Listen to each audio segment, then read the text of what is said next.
Welcome to Mitzvah Expo, the Jewish community organization showcase hosted by Rabbi Cantor Dr. Linda Bernstein. Shalom and welcome to Mitzvah Expo, a new podcast and website showcasing the organizations and initiatives that enhance Jewish life, fight injustice, support Israel, strengthen our ties to the broader community, and more. I'm Rabbi Linda. Our goal is simple. We want you to get informed and be inspired by the work these valuable Jewish organizations do on our behalf every day. Alongside this podcast, our website at mitzvahexpo.org serves as a companion hub.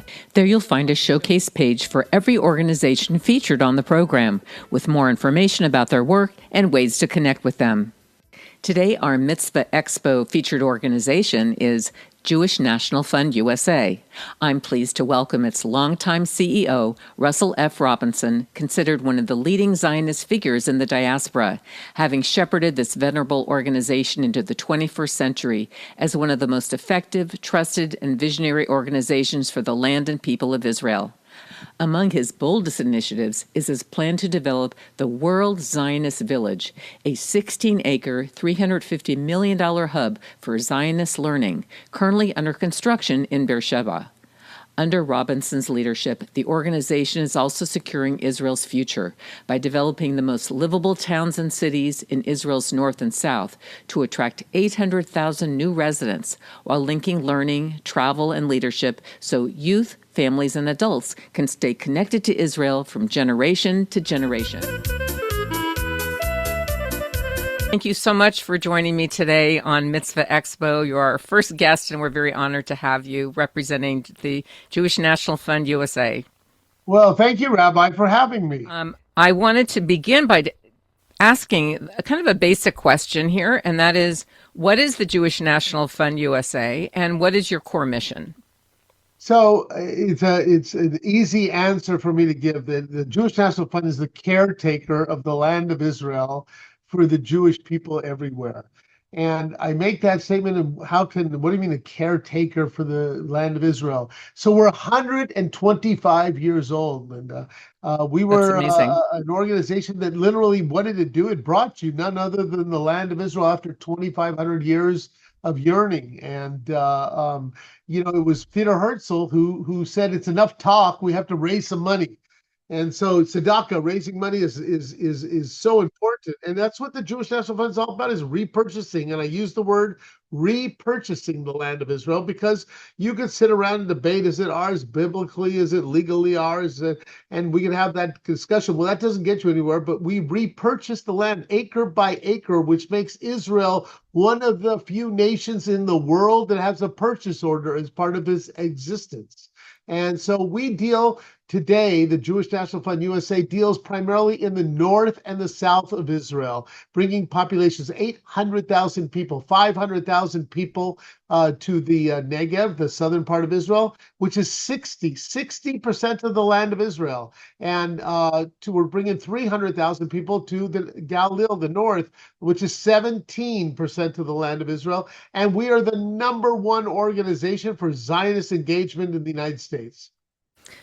That's an incredible mission, and I totally respect what you're doing because having been to Israel numerous times myself, my daughter actually lives in Jerusalem with her family. Yes, and she's, last time I checked with her, she was in the shelter and she's okay.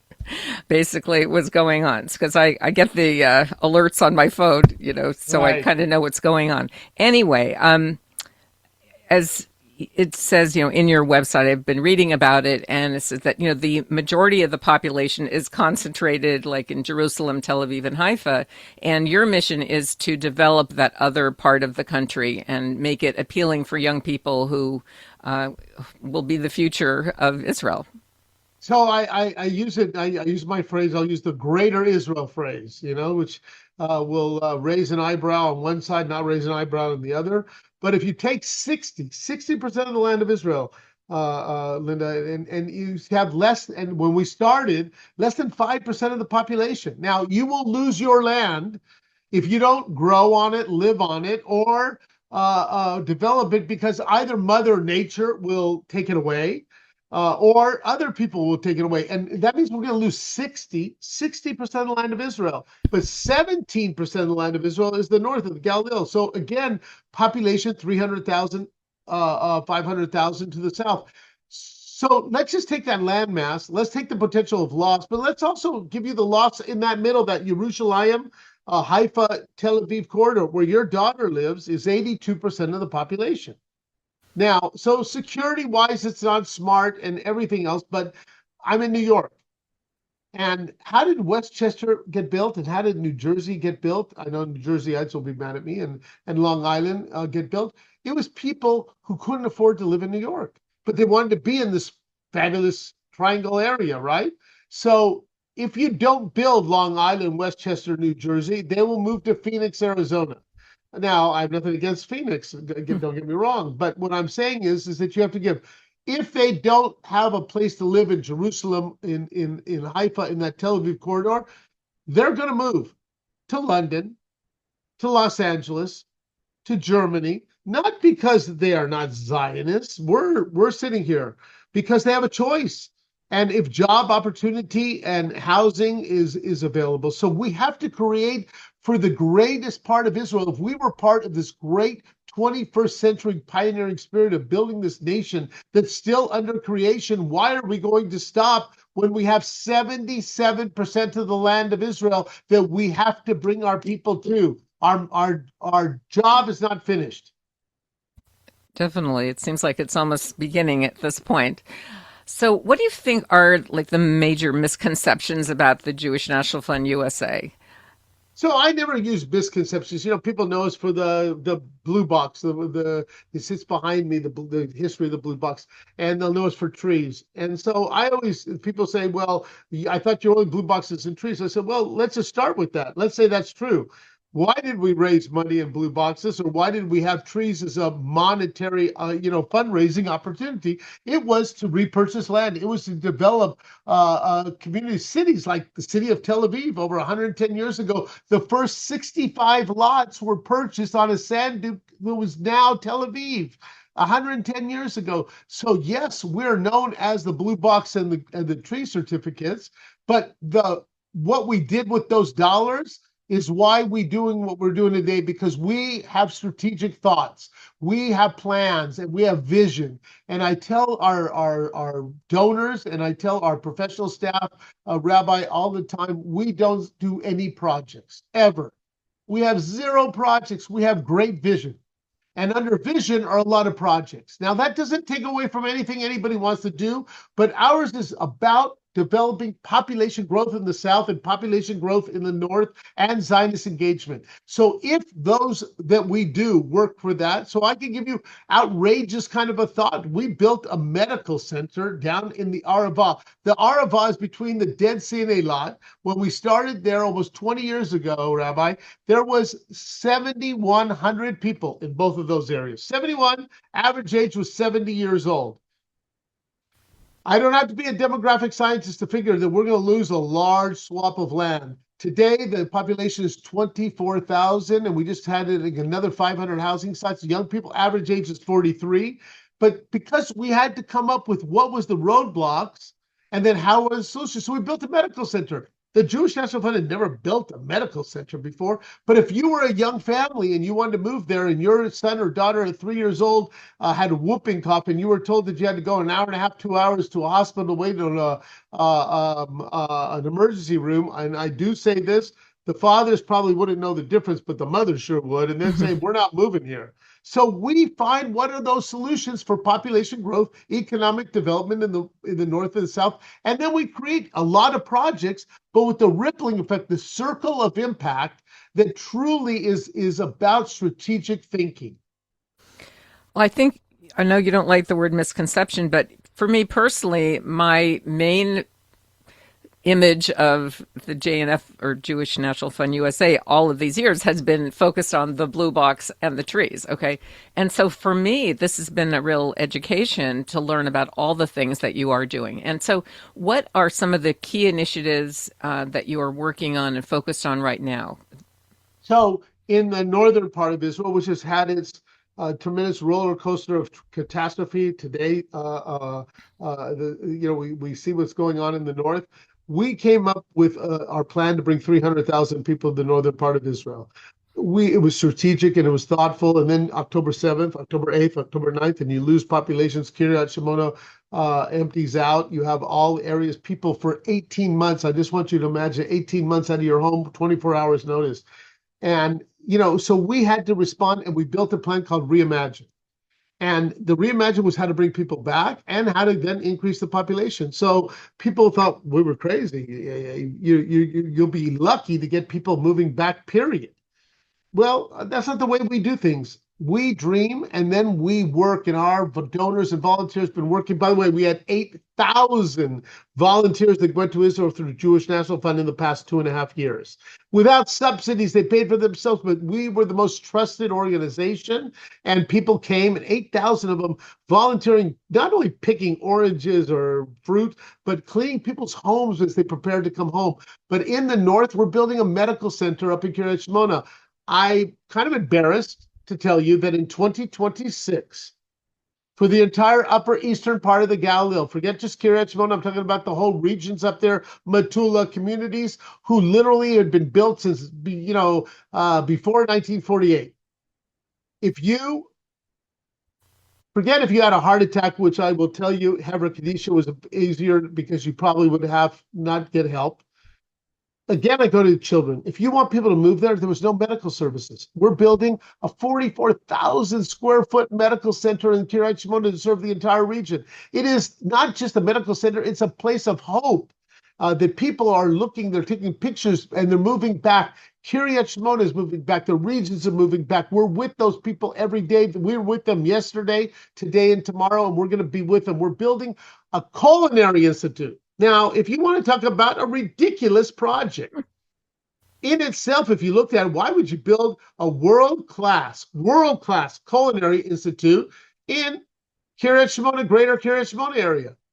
Because it wasn't about the culinary institute. It was about turning that area into a place of culinary and food technology capital of Israel. And I will tell you for sure, Rabbi, people who are listening to this podcast, in 5 years, they're going to be calling because the best restaurants are going to be in Kiryat Shimona in the Upper Eastern Galilee. The best place to go to culinary school from people from Vietnam, Brazil, America, Israel, all around the world are going to come to learn about the 82 different nationalities that make up the wonderful people of Israel. That's the uniqueness. Cordon Bleu, you learn French cooking. Come to the Galilee Culinary Institute, learn about the wonders of Israel's 82 different nationalities that fuse together and brings the greatest spices and foods around the world. And there, when you're going to call me in 5 years because you can't get your restaurant reservations, you know what? Join our journey now in the Galilee Culinary Institute, and you could get a guaranteed reservation in 5 years. Put me down.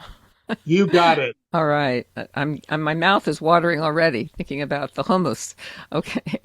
All right. Well, so it's very exciting, and I can see that your vision, as you're saying, to re-envision and to reimagine this whole area is very exciting. And but as you and I know, there's been a lot going on those last few years. There's a lot going on this week. There's a lot happening all the time in Israel and around the world for the Jewish community. And so what, in your view, are the most pressing issues right now, and how does your organization help to address those issues in times of peace and in times of war?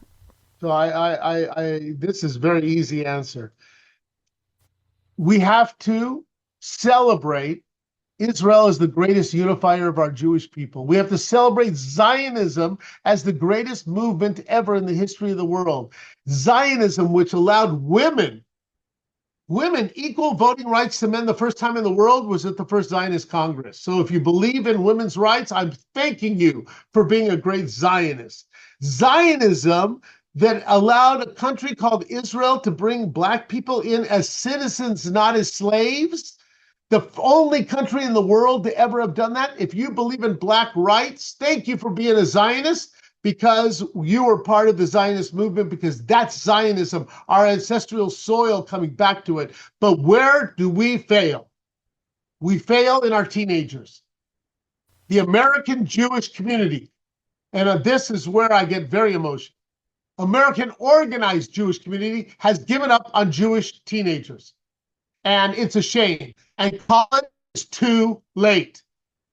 Do whatever you want. It's great. It doesn't work. The business model, you cannot bring a person into a college door, number one, and expect 4 years later to engage them, entertain them, educate them, involve them, activate them, and they don't know anything because the last Jewish experience was their chair dance or their bar bat mitzvah.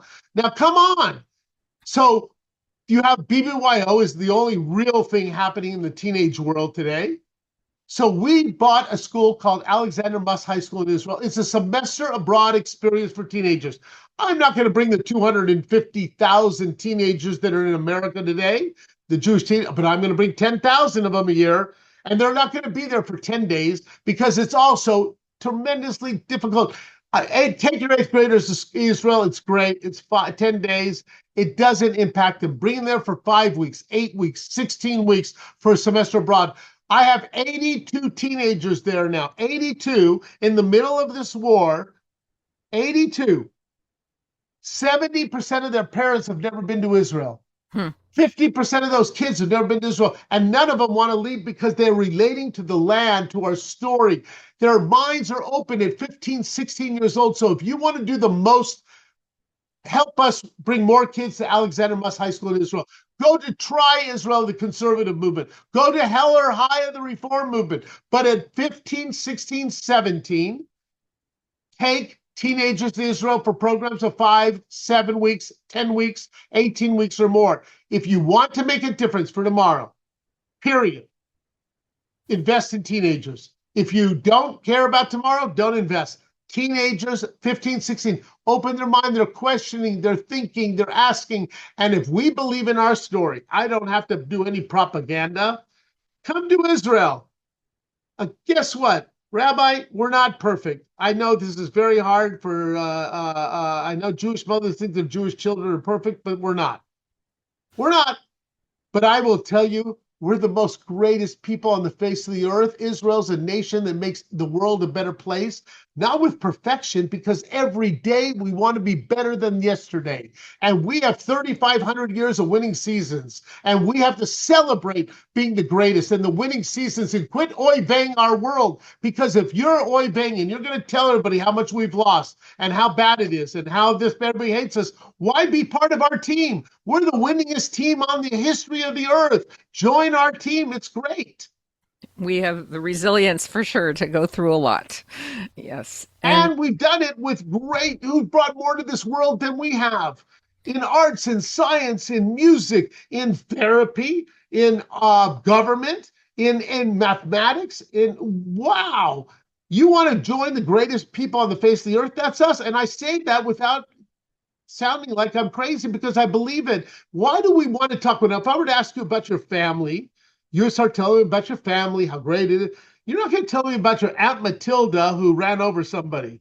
Now, if I get to know you, you'll all learn about your Aunt Matilda. We have this terrible problem as the Jewish people. We start off our story. Tell me about your family. Oh, I got an Aunt Matilda who ran over somebody 20 years ago. No, I have a great family. I have great grandchildren. I have great children. I have a great wife. I have a great this. I have you know what?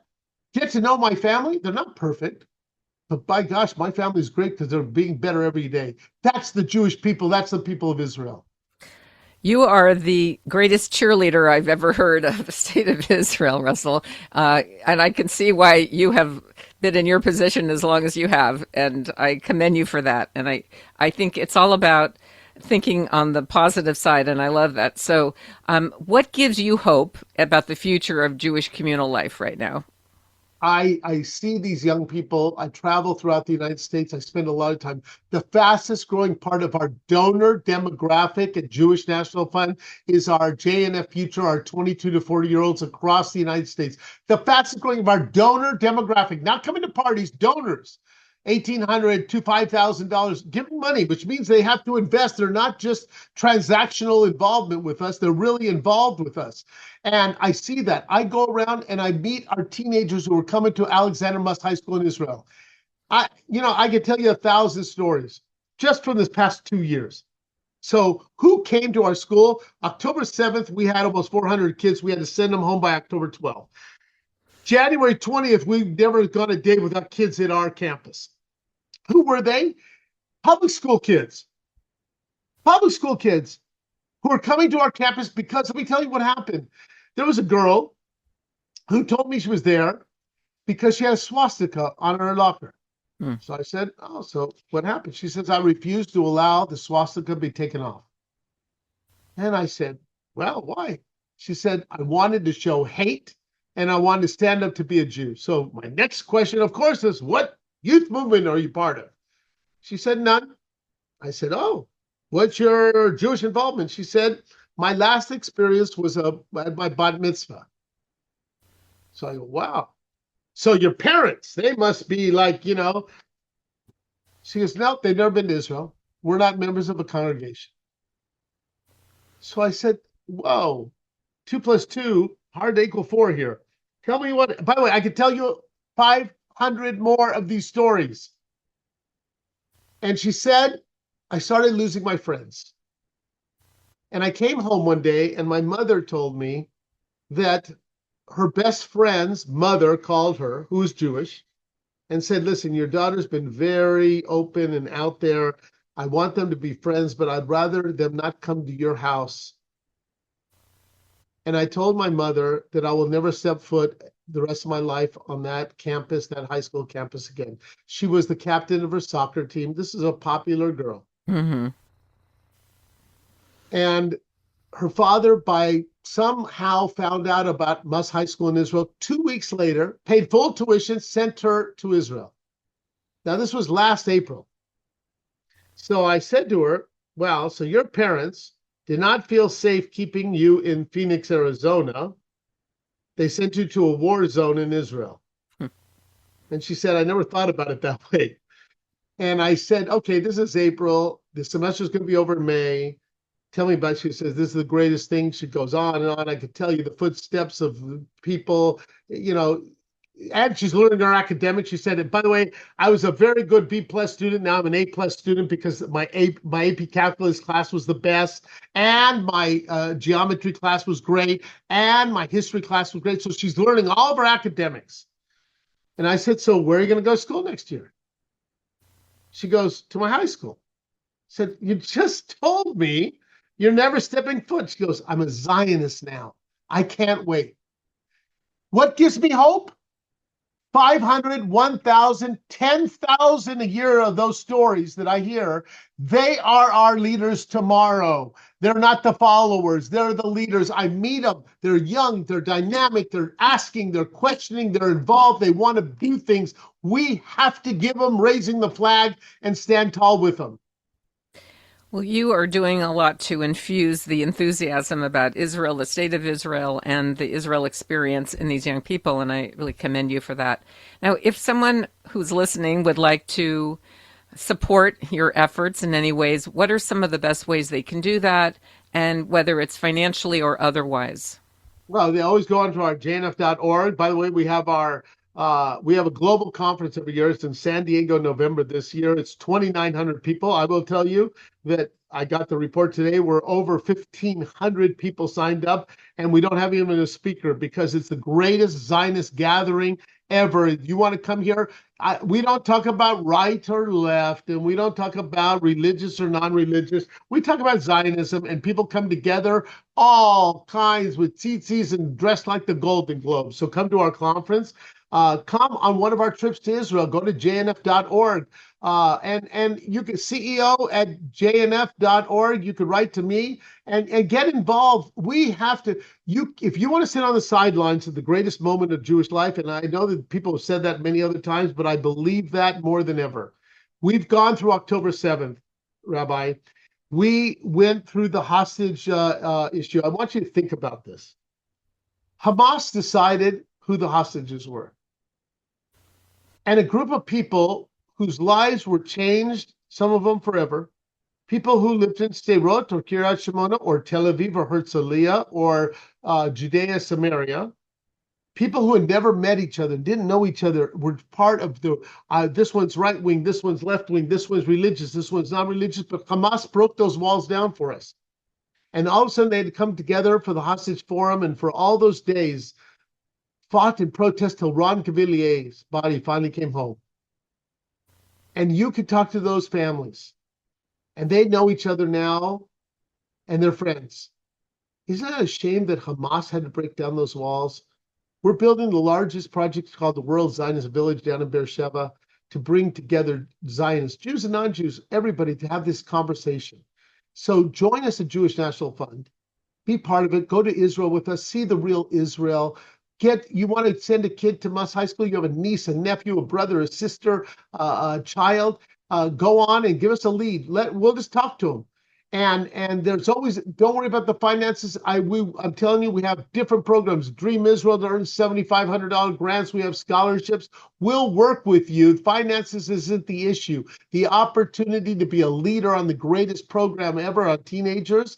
Yes, contribute, be part of our movement, be part of our events. Come to Israel, join us, and you will be taking Jewish life for 100 years from now. They may not know each of your names, but they're not going to say shame on you. They're going to say thank you. Well, it sounds like you're embracing all of the Jewish community. There's a place for everyone within your umbrella of all your mitzvot that you do. And that's why we're so excited to be able to feature Jewish National Fund USA on Mitzvah Expo. As a final question, I guess I have to ask you, because you've been with the organization for decades now, where do you see the future of Jewish National Fund USA going, and how will you continue to meet the needs of the Jewish people in Israel in future generations? So I think that our connection, and I go back to what I was saying about teenagers and people and connections, we've had this evolution of time. Israel is a very, new nation. So in 1948, it was created. It was created, and we were part of developing and building it. And we didn't know them, they didn't know us, but we knew them, and they were the Chalutzim, and they were doing the work, and we provided the money. Then it came time when we started getting able to travel there, be part of it. But we came in a lot in the diaspora as the big brother syndrome. We got the money here, we're going to do the projects.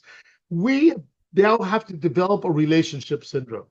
That it's not about, and by the way, this is why I debate everybody saying, well, what about the political system in Israel? I said, I don't know. I found out, I'm not, you're a rabbi, I'm not, but the best of my studies, I found out that Abraham was not a Likud member, and Moses was not a Laborite, and Joseph was not Yesh Atid.